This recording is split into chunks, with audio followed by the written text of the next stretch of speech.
So market structure. When people talk about market structure, what they're actually trying to identify but incorrectly identifying is broadening formations.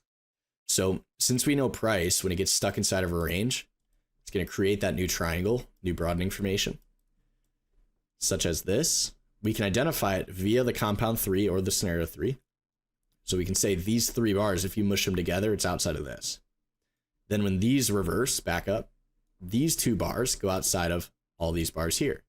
And these 3 bars go outside of all 4 of these bars.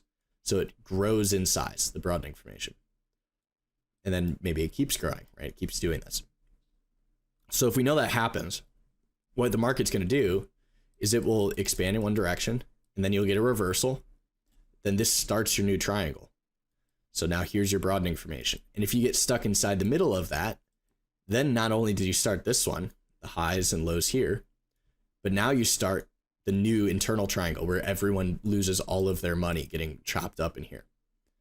So when we're trading, what we want to do is we want to have really big broadening formations that we're trading back through. So for example, on a monthly, quarterly, yearly, weekly chart, we want this. And then on the lower time frame, on a 60-minute, you want to see at the bottom of that range the same broadening formation in here. So like, let's say this is our 60. If our 60, let's say it's occurring, maybe open the week, go red. If the 60 is occurring there, we have our lower low looking for the higher high. On a weekly basis, maybe the candle opens here, trades lower, but it's still making a higher low. Then it trades back up, making higher highs, and that's a reversal because now we're doing higher lows, higher highs. That'd be reversing back up, going where? Back through this range. So in order to catch that, bottom of this triangle, if this works, we take this out, this candle gets broken to the highs, and we're now above that. And then we get a target to take this stuff out, and to take this stuff out, and to take this stuff out. So as it's then working through that range, this will expand. So you have your higher low on the weekly basis. It will expand and get out of there. And then eventually you get that first reversal against. Start the new triangle. And it could just go like this, triangle like this. When it's really strong, that's what will happen. We call this 2, 2, 2.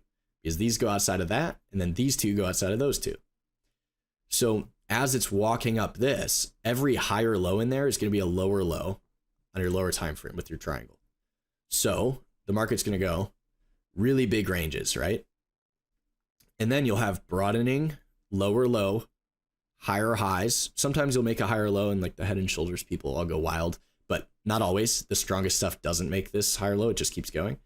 But we will expand the broadening formation, and then it will broaden again, lower lows, higher highs, get outside of that, expand that, and you'll keep going. So the best place to get in is going to be these lower lows here, right? We prefer not to buy the higher low, but you can go after that stuff.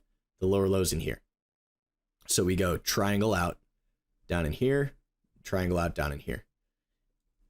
And we call it a series. So what this means is if you do have a big broadening formation like this, let's say it looks like this.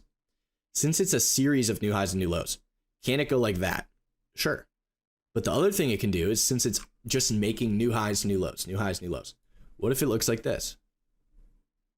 New low, new high, and then it starts reclaiming back below these highs. Well, then your broadening formation kicks in the other way, right? And you can make new high, new low to this stuff. So we just want to understand it's a phenomenon that occurs. Price takes out both sides.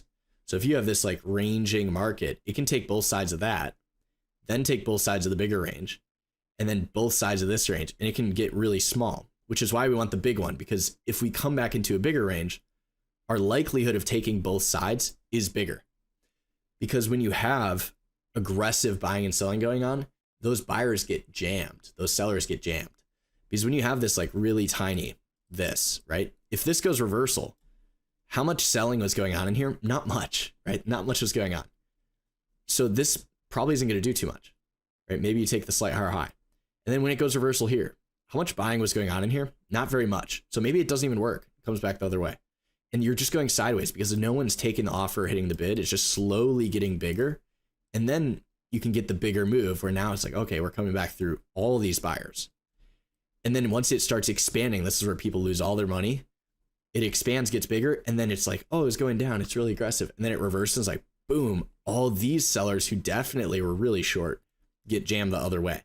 So the bigger it is, the more likely it is to work. Is when this goes reversal, it's like you're taking all these guys out. And then you combine that with news, since we know if we're going into new highs and it reverses, we're going to new lows. You get what happened today on SPY. We get a SPY on the 30-minute, the US 500. This. Notice what happened. It's exactly what we just explained. You get stuck in the middle, tiny triangle. They'd make the lows, boom, everyone's short. Make the highs, boom, everyone's long. That's your shooter 2-2 reversal. Boom, pivot machine gun. Everyone that's long gets just jammed. And then guess what? You zoom out a bit. Did we make a higher high at the top of this broadening formation too? We did. So where's that going? Potentially down there. And then you'll see they go all the way down, expanding it because it's so many of these longs just got killed. Then you make the lower low here. Is that the bottom of the broadening formation? It is. 2-2 reversal 30. Where's that going? It's trying to go up there. And then you combine that with the fact you know what a higher low looks like. The 2-2-15 confirms this for you. And there's your triangle. The new low. We know if we fail the lows, we're going to the highs, regardless of do we have a broadening formation drawn yet. So when this goes reversal, we know it's attempting to cause this to happen. Because where else would it go if it reversed? It'd have to go up into these guys. And all these shorts in here, they get jammed. So long red and green bars, let the ranges get really big, and then time your signals back through those ranges. Ideally with a lot of pivots lined up for the taking. Secret sauce is back through range. Yep. And then your next question is like, how do you know when it's going back through? When continuity changes. So if the new month and week and day and 60 opens occur, and then they change where they're going, everyone on the other side of that trade experiences a loss. So if we go to SPY, like we just talked about intraday here, this shooter tells us the sellers or there's profit takers came in. If it's short sellers, they're all short through this stuff and their stops are against this or where they got in this candle. When this opens and goes green, continuity has now changed from red to green. All these sellers will experience a loss if we're 2 up and going back through it. So when this goes 2 on the 15, all these sellers are going to experience a loss because of the change in continuity, which tells you for 60 minutes it's trying to go back through. So when we go to the really big triangles, meta, here's your yearly triangle. These two outside of all that, is that a really big one? It is. It's more likely to work. When this yearly changes to green, all these sellers will experience a loss because buyers are taking the offer and all these guys are short. So if you time this 2-2 back through these pivots, all the sellers experience a loss. Given no reversal against on the quarterly here, it's going up there. It goes higher lows the whole time. And then here's your expansion of it, even bigger.